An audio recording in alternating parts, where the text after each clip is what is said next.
Hey everybody, this is All Things Cheryl. Welcome back to the review and recap of Down in the Valley where the girls go naked. This is episode 7. Title is Last Call for Alcohol.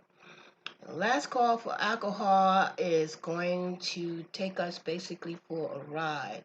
But before we go on and get into this episode, which is there are some things I probably will talk about, and then there's some things that I probably will miss. But I'm going to try to get as much in as I can.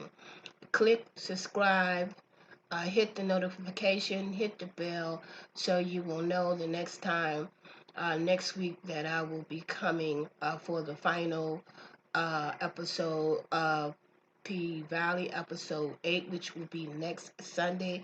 It may be a little early if I can get it up a little early. And let's go. Well, let's talk about Uncle Clifford right off the bat. Uncle Clifford is basically looking like a Black Panther.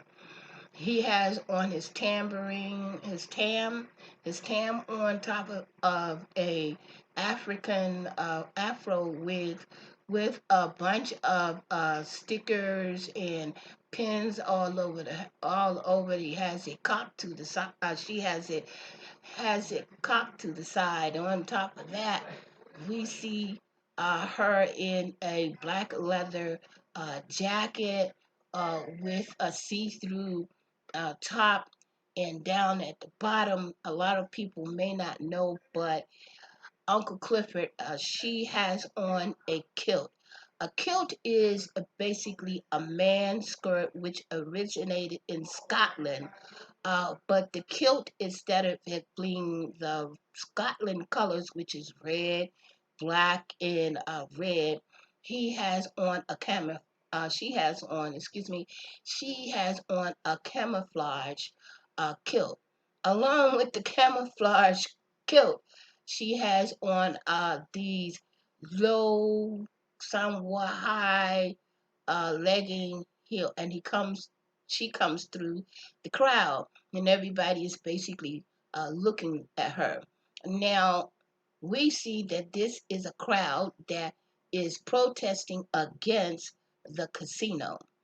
Now we know why uh, Uncle Clifford basically got Patrice basically out of jail. The reason why is because I guess that was a chess move. He was trying to do something very strategic, which basically she has, I'm sorry, that she has. So we see Patrice and Uncle Clifford have put together a protesting crowd who will be protesting against uh, the casino. While we see Uncle Clifford with Mercedes' pimping mother, Mercedes is basically hanging out at one of the check cashing uh, people to get her last transaction of $9,000, which she has been working partnership with Haley Autumn.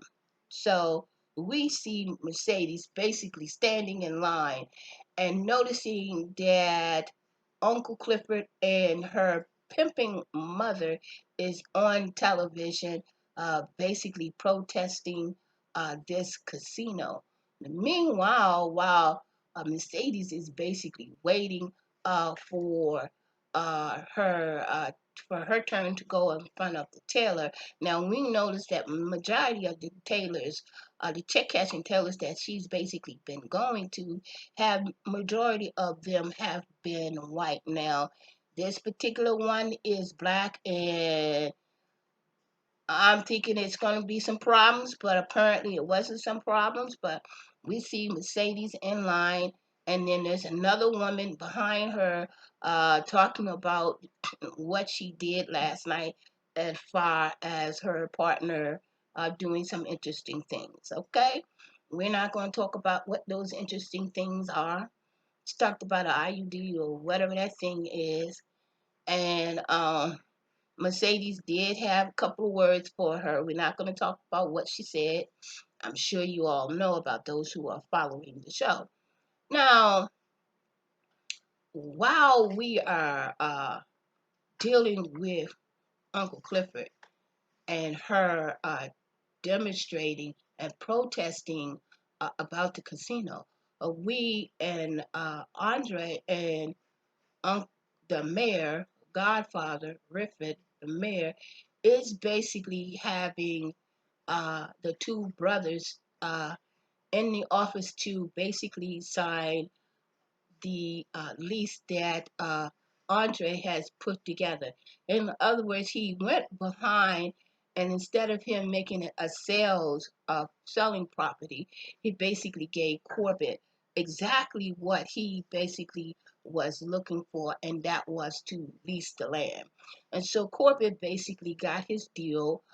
He got to keep his legacy alive by leasing the land. Now, we find out that Andre made a little interesting kind of deal. They are going to be getting 1% of the sales that the casino will be making. But of course, we know that the brothers are not really happy with it, and the mayor is basically sitting there watching Andre make all of these shady deals and without his knowledge of it. And so they sign the lease. They see that basically Corbett has already signed the deal of leasing the land. His signature was the first on the leasing paper, and they noticed that Corbett was the first, and so they went on and signed the lease, but they weren't very happy with it, and they made it a point to let the mayor know that once the councilmen come together and basically they vote on this uh, casino, that they are going to make it a point to make sure that he is being replaced. Now, when he went on to sign the leasing deal, Andre told them to put their name on the dotted line. And he told the two brothers that Corbett didn't need it. They didn't have a gun to get him basically to sign the lease. Now, after the brothers left, Corbett's brothers left. This is when the Godfather, the mayor, basically got together and told Andre I'm going to say, gave him a little speech. And some things he was correct, and then other things he wasn't correct. He went on to tell Andre that, basically, what you did was you went behind everybody's back, because the mayor had no idea exactly what Andre was doing. And so the mayor went behind the back and told Andre that basically what you did was basically wrong. um, I was trying to basically get this casino in because of, we have Chucalissa. When it comes to unemployment, they're the last on the totem pole. When it comes to the education part, they are last on the totem pole. In other words, Chucalissa is a very impoverished, very low town where there isn't a lot of uh, basically unemployment. We can basically see because the pink actually provides most of the entertainment for Chucalissa. And so the mayor goes on and gives him his little speech about the fact that he was a part and who he was, what he was doing before Andre was basically in Pamper. And he told Andre that if it wasn't for him signing for his glorious Tuskegee, excuse me, Tuskegee education, and that the fact that he was the one who basically paid for his education because his mother and father basically could not afford it. So he was the one. But let's just, let's really look at the the mayor. The mayor also had some things he was saying was correct, and then other things. And we also know that the mayor was also lining his pocket, also. Of course. So this is, in my mind, this is a catch-22. And the reason why it's a catch-22, especially when you are coming in and you are replacing a lot of people when this casino, or if this casino does come in, this will replace and displace a lot of people. A lot of people will be losing their homes. Some people may, gain from it, but then there's other people who will not, other residents who basically will not be getting a part of what's going on. And so, in one deal, he's kind of correct, and then another deal, he's not kind of correct. I mean, he said a lot of things, but to make a long story short, a lot of people will be displaced. And the reason why I said will be displaced, it is a known fact, especially a lot of casinos are in various parts of the states, and a lot of the home property, some of it, depending on where it's located, goes up, and then some of it become decayed because a lot of people cannot afford it. So you're displacing a lot of homes. Prime example, Atlantic City, the main part around the water part and everything is very vibrant. But when you go outside of Atlantic City, you can see all the poverty, all of the rundown homes. And so at some point, he's basically made a point, but then at another point, he's not, because there are a lot of people who, I am in the state of Jersey. Jersey is very big. So you have some people who live in Jersey. They work in Atlantic City, but they still have to um, um, move back and forth to get to these casino jobs.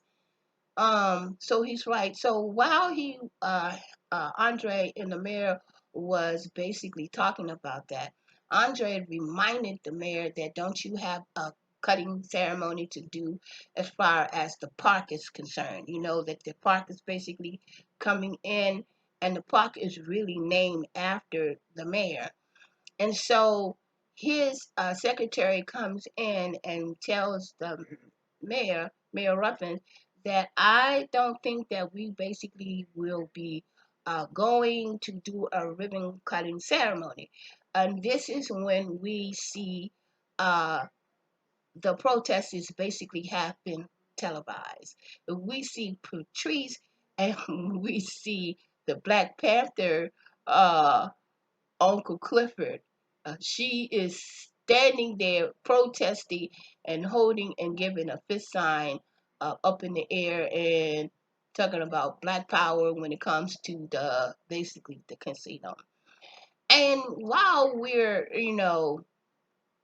um, looking at this protest, we have Mercedes. Mercedes is basically standing in line at another check cashing place to draw out yet another $9,000, right?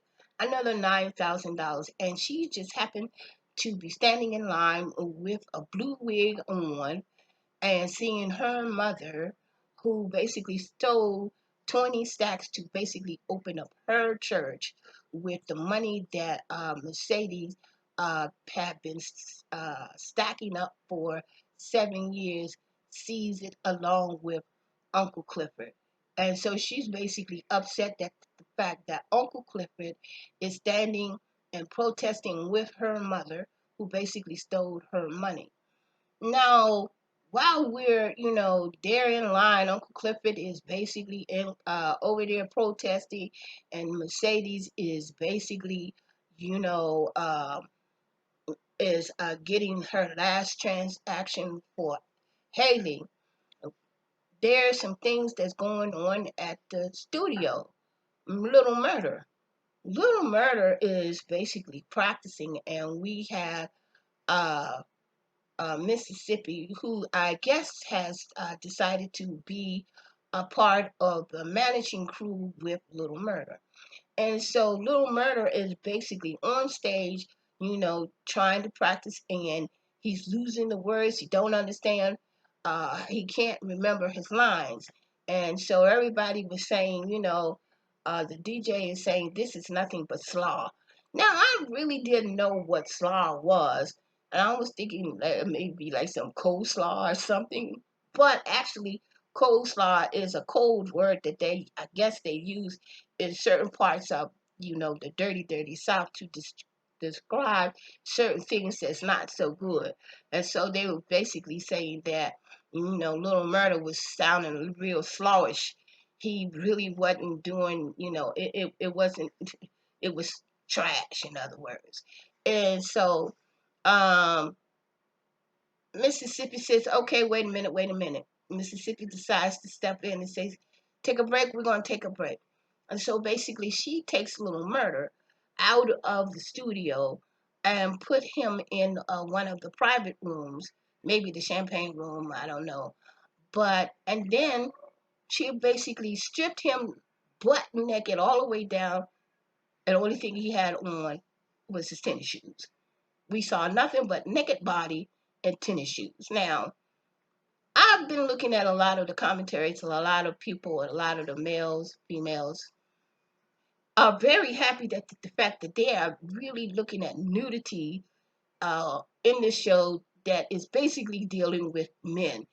Most of the time, we only see naked women. Well, I ain't got no problem with that. Me, myself, I'm a queer woman. So, me seeing naked women, that's no deal for me. I'm all happy. But those women who are happy to see black buttocks when it comes to black men. And actually, I'm going to say, and for me, because I don't look at TV that much, and when I do, I'm very selective in the programs that I basically look at. Now, we've been seeing a lot of male nudity going on. And so Mississippi stripped Little Murder down to his naked drawers. He ain't had nothing on but his tennis shoes, right? And so she tells him that basically, you, if you're serious about, your music and everything, you're going to have to get it right, because otherwise you're going to mess up in so many words. So she puts him and tells him to really think about, the crowd, think about what you there for. You're there to Little murder the crowd so they can come back. And so she has him to basically focus and concentrate, and it worked. It basically worked. We saw Little Murder basically practicing, and he's actually really doing his thing, right? And so he gets it, right? She strips him down and he to the bare minimum, and he gets it. Now, while Mississippi is basically really practicing and actually is getting it, we see that Haley Coat, because basically that is her real name, Haley Coat. And we see that the sheriff has recognized that Haley is the woman, the missing person on the flyer that has been basically, I guess, posted up throughout town, where Montavious, and he says his last name was Hill, have posted posters and everything up. And so the sheriff goes in to get this poster, and he recognized her. Wow, the sheriff recognized her, but before the sheriff recognizes that Haley is the missing person, we see the sheriff with Uncle Clifford. We see the sheriff with Uncle Clifford due to the fact that she was basically protesting, and the mayor had his secretary to call the sheriff. And so we see that the sheriff is with Uncle Clifford, and he tells Uncle Clifford, he says, I don't know what you did to the mayor, but he is really in your basically hind parts. Now, tonight, when you guys get ready to go and you open up the pink and everything, if I see any nudity or anything, if I see any tits, I'm going to have to shut you down. I'm going to have to shut you down. And so, of course, Uncle Clifford, she was not really happy and happy about the news. So he, she basically tried to give the sheriff some money, but the sheriff said, "No, I don't want no money. Basically, I'm kind of sad to see, basically, see the pink goes because you know that the pink is really going on auction." And so Uncle Clifford is not too basically happy with this. And so Haley, Haley has been spotted by the sheriff. Before that, Haley was basically in one of her transition. When I say transition, earlier we saw in the beginning, we see that Haley is very, very happy. Haley was doing some private dancing for her partner. We don't know whether or not if it's the husband, whether or not it's the boyfriend, or whether or not it's the pimp. But we do know that she was doing private dancing. And remember, she had told one of the dancers, I don't know who she told, she said earlier within the episodes that she didn't mind doing dancing, that basically she likes it. And then we find out one reason why, probably why she liked it, is because she was doing it before she even knew anything about the pink, because we see her dancing in front of Montavious Hill. And he's sitting there enjoying himself with his silk pajamas and all that kind of stuff on. And she's doing her little white girly thing. Uh, and we hear something in the background. And then what we hear in the background, we hear a baby. So we see the Monte when he gets up and he goes and he gets the baby. And then the camera flashes over and does a close, not somewhat of a close up shot of the expression of Haley looking very content, looking very happy. Now, we don't know exactly what went down in the reason why Montavious is looking for Haley. Now we know that when Haley came into Chucalissa and she started her criminal fraud acting, going from one check cashing teller to another and drawing out $9,000, we don't know what's going on, but we are about to find out. Now, while Haley was actually reminiscing, we see that Haley is getting ready to roll out of town, y'all. The reason why she's getting ready to roll out of town is that she done took down the newspaper into that rat shack of apartment. She's getting ready to roll. And we see that she's with her landlord. The landlord asks her, are going to be able to go wherever you need to go with that? She's got a racked up, beat up car. But let's think about it. You want that type of car because you don't want to be noticed. So I think she probably doing it for a reason. We don't know. But she getting ready to roll out of town. Now, while she getting ready to roll out of town, we see that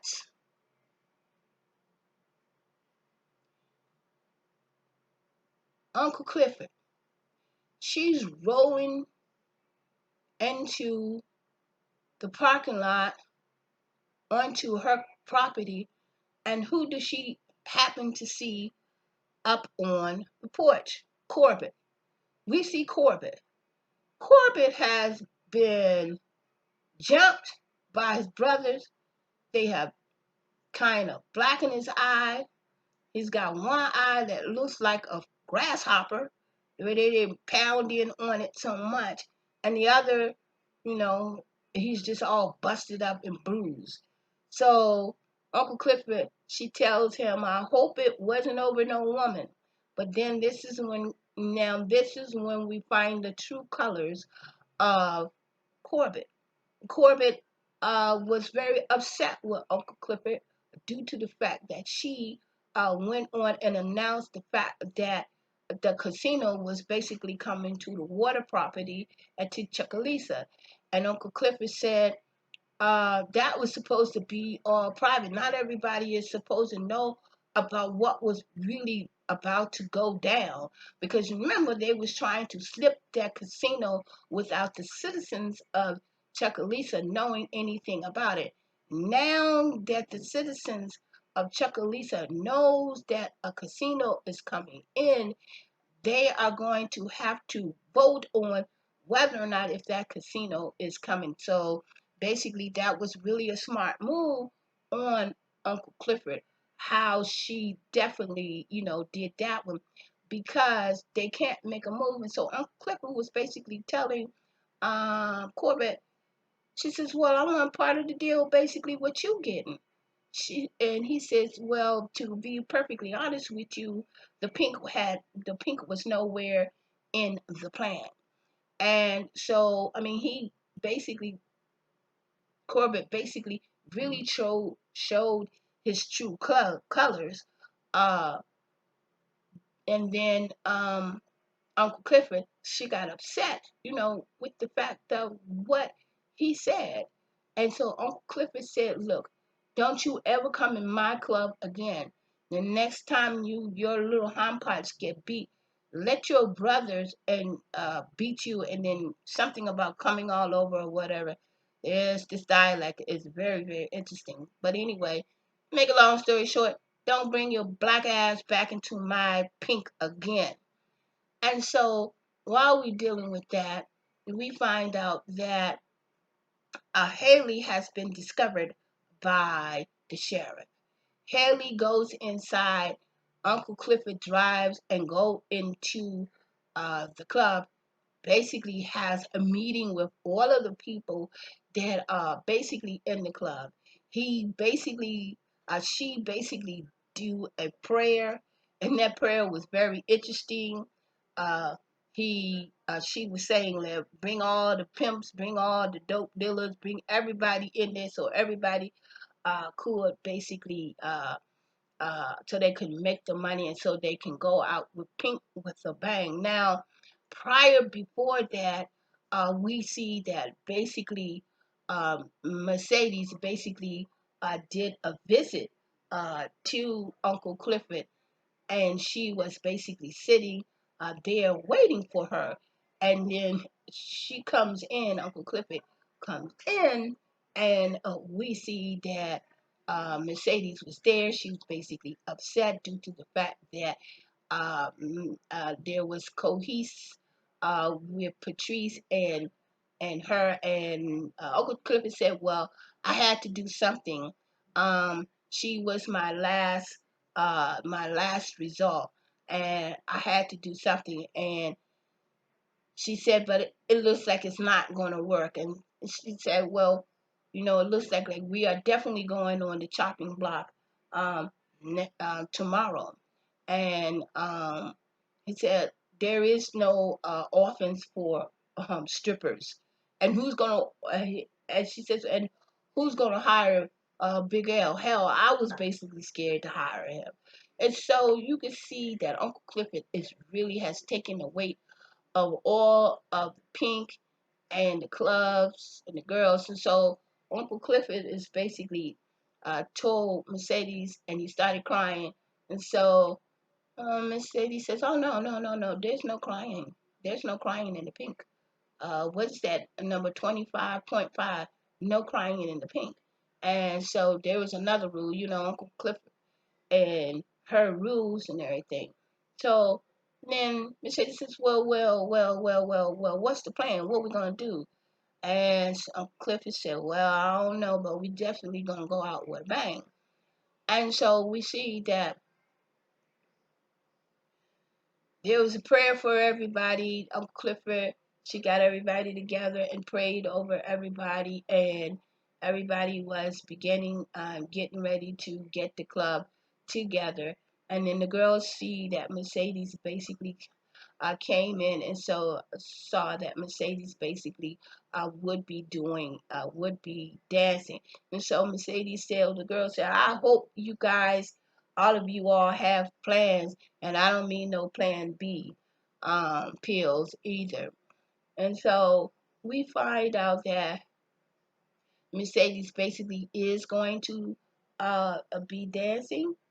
And so we're getting ready, and now we see that Little Murder has basically went and got Uncle Clifford, and he and her basically makes a little journey out into the woods.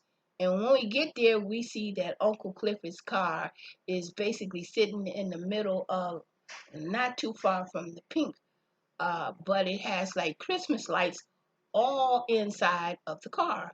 And so Uncle Clifford, she said, "How did you get my car down here?" He said, "I stole it." And so we go in and we see that he had put Little Murder had put lights and everything. It looked real cute, and everything. It looked real cute, and so they were relaxing and stuff like that. It was very, very romantic. Very, I must say, it was very, very romantic. So Little Murder started asking Uncle Cliff exactly how he felt about, the fact that the pink was basically going up for auction. And Uncle Clifford told Little Murder, she says, "Well, I basically don't want to talk about it now, because if I talk about it now, I'll start crying and everything. So I just want to kind of sort of deal with what's going on in my surrounding like today's, because if I do, I really will basically break down." And so we see that Uncle Clifford and Little Murder were having their intimate time together. And of course, Little Murder was basically, I guess Little Murder was trying to get done, but Uncle Clifford, she said, "Look, ain't nobody got time for all that." And so, since looks like Little Murder couldn't get none, so I guess he decided to give her some. And so, one thing went to the next, and all we saw was a foggy car with Christmas. All we saw was the Christmas light, and we saw nails being scratched down on the window. And so we get, and the club is popping and everything, and so everybody is in line, getting ready to go into the club, right? And so, and of course, we see people coming in, and there's a petition that's being signed, because when Uncle Clifford, she had her meeting with all of the people, all of her members, all of her staff. She said, "Do not let nobody in, nobody gets in the pink until they sign that petition." So we know that there's going to be hundreds of people basically signing that petition tonight. And so we see that Little Murder and the manager, they rolled up, and then we see Drake. I think it's Drake, or is it Drake? Derek? I don't know. But we see Mississippi's, I don't know, husband, boyfriend, pimp, I don't know. He rolls up. So he goes up to the front where Diamond is, and Diamond says, "What are you here for?" And so he says, "Well, I'm here to see Mississippi." He says, "Well, you're going to have to get in the back with everybody else." And so then we see Montavious. Montavious rolling up, looking like a pimp. Big hat, big clothes, and basically they found a knife in Montavious. He had it basically in his boots, right? And so they took the knife off of him and threw it in the container, and then he went in. And then we saw a lot of people. Now, which I find very interesting, we see that Little Murder and Uncle Clifford, he and her were basically coming out from the woods when someone spotted, and the person who spotted was, I guess, a part of the uh, promoting people. The manager, one of Little Murder's manager, happened to basically see Little Murder and Uncle Clifford and them coming through the woods, and then um, uh, Little Murder was basically getting ready to perform. So he told whoever was coming to see that Little Murder would basically be on around 12:30. And so when he saw Uncle Clifford, when he saw Little Murder, he had this poetic, I'm going to say poetic conversation. And he says, look, I thought, he told Little Murder, he says, I thought that this was supposed to be a one-time deal. And so Little Murder said, yeah, it's supposed to be a one-time deal. He said, and then I don't know what the guy said, but he worked in a funeral home, so he was real quiet. Little Murder couldn't hear that he had stepped down. And then this is when he had the conversation with Little Murder. He says, I don't understand it. He says, I really, really don't understand it. You have all of these women, and you can get any of these women, any of them, basically throwing at you. But he says, well, basically, it couldn't be me. Couldn't be me. He says, you have basically fell in love. And Lil Murder really didn't say anything. He basically really, he just listened to what the guy was telling him. Now, I thought it was going to be kind of nasty. I thought it was going to be kind of bad. I thought Little Murder was going to wind up not being able to perform because remember what he did to the last little manager. He kicked his little ass when he called him a punk. So, but not this one. This one told him, he says, it couldn't be me. And apparently you have some feeling. You have caught feelings because you were all out in the woods sneaking around and everything. And he says, you know what? The heart wants what it's on. But one thing I will tell you that you are not going to let your heart get in the way of us making this money. Says whatever you do, somehow you, I mean, your heart is going to get in the way. And if they found out what you were doing, and the fact that you are attracted to another person of the same sex, you won't be able to basically make it. You're not going to be able to make it. And one thing, you're not going to get in the way of me making this money. Now, look, guys, this is going to be a little long because I'm basically going to try to cover as much as I can. Now, he looked at Little Murder and a Little Murder listened to, what was being said. Now, Mississippi basically is the headliners. Now, this is the first time that Mississippi has ever been the headliner. So she's real nervous. So she goes in and she lets people know and tell them, like, look, the people are out here and they're basically here. And Little Murder and I are the headliners, and I'm nervous. And so she sits down. We see that Derek has basically put his hands on her again because she has a mark on her. She has a mark, right? She has a mark on her. And the woman who basically makes all the costumes or whatever you call those things, the stripping pieces for the girls, said, "Okay, look, let me give me your hand. I can find something. I'll be able to cover it." And so she gets to cover it. But she, once she gets to cover it, she goes into one of the rooms, and this is where Diamond is. Diamond is basically taking a break, I guess, from the crowd and everything. And so she says, "Oh, Diamond, you scared me. I didn't see you there."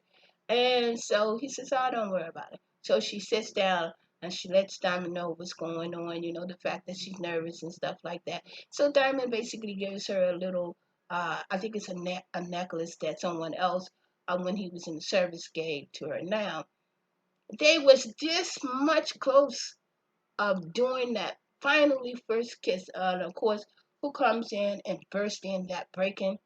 Gidget. She's sexually frustrated because her boyfriend who's selling the Oxycons basically won't be coming in, right? So we see the crowd. Everybody is basically, there. And of course, everybody is signing the petition. And then here comes along with Andre. Now, Mercedes and Autumn had basically gotten together prior, before all the girls came together in the room, and Mercedes and Autumn did their last transaction, and then this is when Mercedes says to Autumn, "Are you really leaving?" And she says, "Yes, I am really leaving."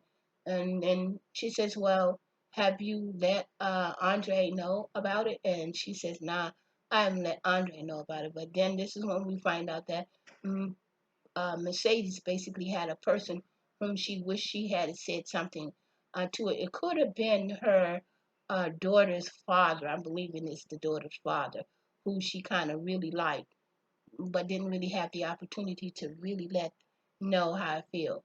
Now we go on and we see that Autumn has actually invited Andre. And so Andre comes to the club. He almost didn't get into the club because he really didn't want to sign the petition, but he gets in.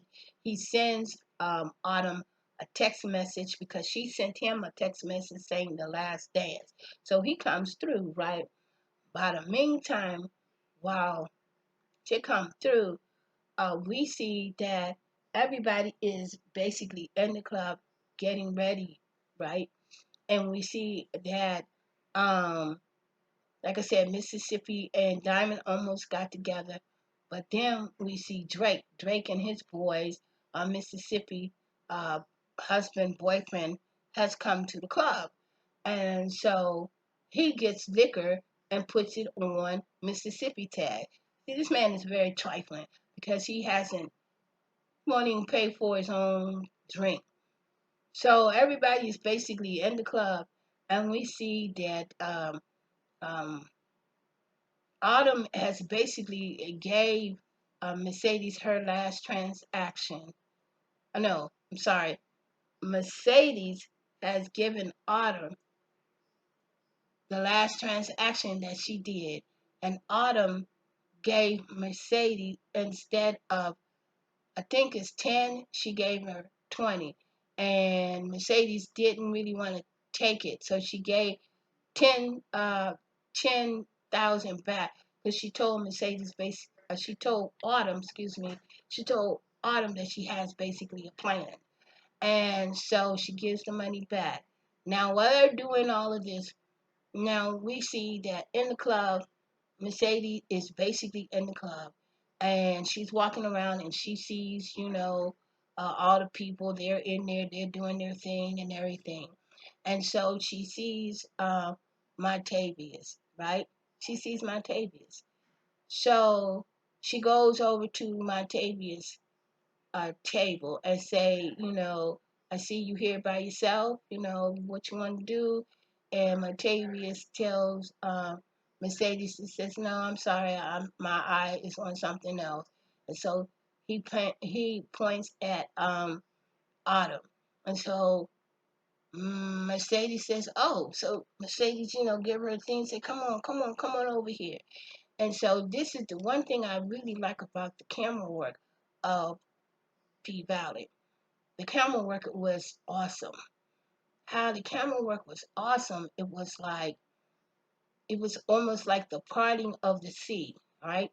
And the parting of the sea, and how the camera was basically focusing, and how the camera was moving the angles, and you see the redness of the camera work, and you see that Autumn is basically on the stage doing her thing, and Mercedes and Montavious is looking at Mercedes, looking at Autumn doing her thing, and Mercedes, tell, "Come on over." So we see the parting, right? We see the people gently, and then when she basically saw that it was Montavious, she basically literally froze in her tracks. But then this is when Mercedes says to her, "Go in her ears, go and get those stacks, go and make that money." But when Autumn sees Montavious, Autumn's face is like frozen, no expression. She's like scared to smithereens, right? And so we see that she gets up, he gets up, and they begin to walk through the crowd. And this is when we see a montage, I guess a collage, where we see Autumn basically slowly walking towards, I think it's going to be the Paradise Room. And then we see Little Murder. Little Murder is basically getting ready. He's looking really good. He's got his hair colored. I think his hair is colored. And so we see the two of them. And then we see Autumn, basically, walking into the Paradise Room. And then at that time, that's when the coach, one of Mercedes' friends, walked up, and the coach was saying, "Hey, hey, hey!" But Mercedes was basically looking at Autumn because she noticed that Autumn was not herself in the expression. So, snap! Hey, hey, hey! So, Mercedes came back and said, "Oh, okay. Well, hey, coach, what's up? I'm normally here. This is not about the last dance. I have some business that I basically want to talk to you about." So I think she's basically going to ask the coach to basically be a part of her business venture that she's about to take, right? So we see the parting of the sea, right? And we see Autumn, and we see Little Murder. Little Murder is basically getting ready to go on the stage, and Autumn is going into the Paradise Room, and the cameras go from switch from one thing to another. We see Autumn, we see Little Murder, we see Autumn, we see Little Murder, and then finally we get to the Paradise Room, and this is when we see Autumn, and we see Haley, because Haley Colt is her really real name. And this is when Autumn says to Montavious, she says, "I shot you." And then this is when Montavious said, "Yeah, you shot me, but you didn't shoot me good enough." And so this is when we see the cameras. I forgot what they call it in camera school, but this was like a really real. I love the way the camera work did it. It was real close up, and we saw nothing but the pupil of, when you have a camera and you see the focus. It was nothing but the focus, and all we saw was Montavious asking Autumn, "Where is my money?" And that's when it cut off. I was like, oh my God. Now I went on a little bit further, but that's okay because, hey, what gonna happen, y'all? Montavious has found Autumn. Oh, I left out the sex scene. And of course, I forgot that Autumn and Andre, they were about to get it on, but of course, the wife interrupted. And Andre winds up going to his wife instead of having a last dance with Autumn. And of course, we knew that uh, they were basically getting ready to get it on. You hear me? Because Andre was telling Autumn, "Don't leave, don't leave." At the same time, the phone rings and the wife shows up, right? So the wife shows up at the hotel. Now it seems to me that Andre has probably fooled around once before because the wife was very upset due to the fact that Andre said, "Hey, I'm at the hotel." And she said, "Oh, hell, you're not. No, you're not. You're somewhere screwing around. Who are you screwing with?" So of course Andre comes in, knock it out of the ballpark. Look like a minute and 2 seconds.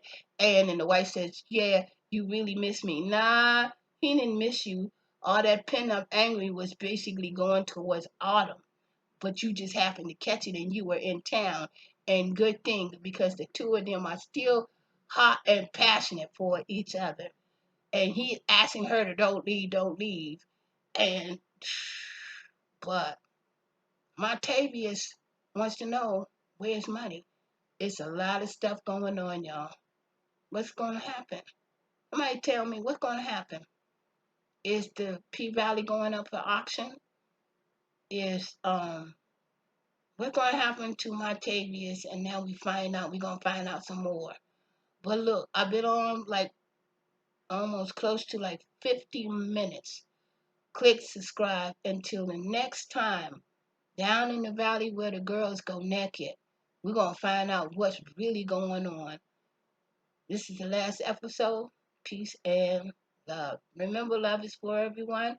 Put your mask on, wash your hands. Take care. Peace.